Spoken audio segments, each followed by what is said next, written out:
So if we look at these different aspects, there was a study that was done in 2015 about what makes lawyers happy. And it was this fabulous study that just analyzed like what makes us happy? What is it that we really, really need?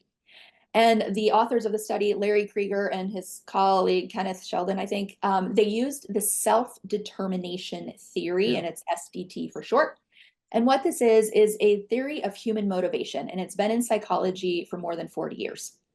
And it says that all human beings, we have basic psychological needs, that we want to feel competent and effective, that we want to have autonomy in the work that we're doing, and we also want authenticity, that we want to feel related and connected with others.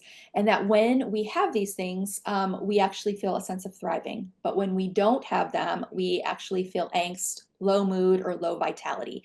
And if we Really. go back to the emotionality piece of productivity, remember, I didn't actually give you I didn't actually show science slides on it, but there's a ton of science on it. When we don't feel well, so angst, low mood, low vitality, low energy, it impacts our productivity. When we feel Sure. thriving, we feel good, it impacts our productivity positively. We can access the prefrontal cortex. Absolutely. Okay, so when they actually started examining, like, okay, we're going to use this theory, what they did is that they looked at SDT also factoring the well-being impacts of different values, goals, or motivations at the basis of our behaviors. So values or goals such as personal growth, love, helping others, and building community are considered intrinsic. Right? That makes sense. Mhm. And values like affluence, beauty, status, and power are extrinsic. And then they also looked at the motivation. Where are things coming from? Internal means that it's internally driven, or the behavior is inherently interesting and enjoyable, or it's meaningful because it furthers our values.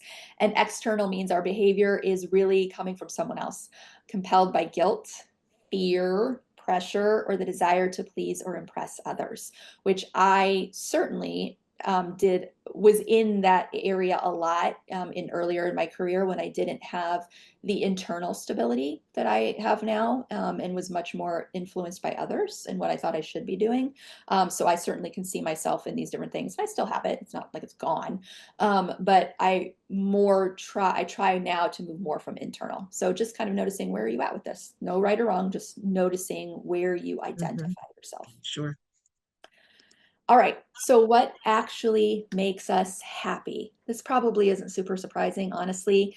What they found with the study is that Mhm. we're much more happy when we're doing work that is meaningful to us, that is engaging and keeps it's interesting to us when we're feeling connected to it. It's not really about grades or affluence or prestige. That those qualities, generally speaking, over a lawyer's long-term career, do not bring happiness to the same level as the heart, that the way that Idira that you talked about, the heart nourishment that we need. Mhm. And I certainly see myself in this when I was in law school, that the tendency of law school students or young lawyers that place prestige or financial concerns before their desires to make a difference, or help others, be of service in a meaningful way, whatever's meaningful for you, it will undermine ongoing happiness in life.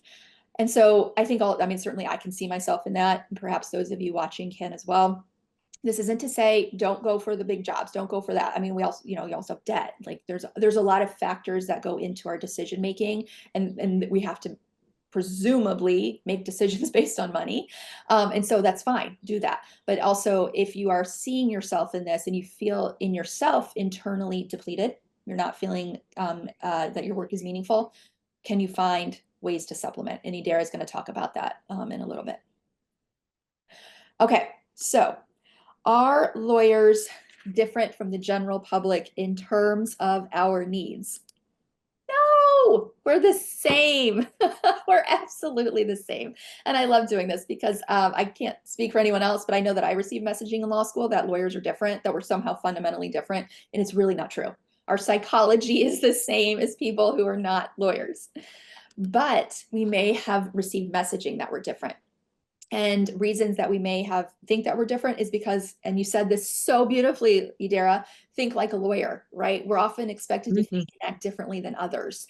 I can't speak for anyone else here, but I'm sure I'm not alone that, like, I've had so many people be like, well, you should know that, you're a lawyer. Or like, I can't believe you would think that, you're a lawyer. Like all these sort of like ridiculous expectations. Like, So, so that, and then law school can change us, and depending upon our relationship to it, it certainly changed me. And when you may have found yourself, or engaging in nastier behavior when you were in law school to get ahead a little bit. So so there's different reasons, or different factors that go into why we may think that we're different. And if we think that we're different, then we may make choices that diminish our well-being because we think that we aren't supposed to be doing something, or that we are supposed to be, we should be doing it, or we should like it because we're lawyers. I see this a lot in myself, and I see this a lot in the people that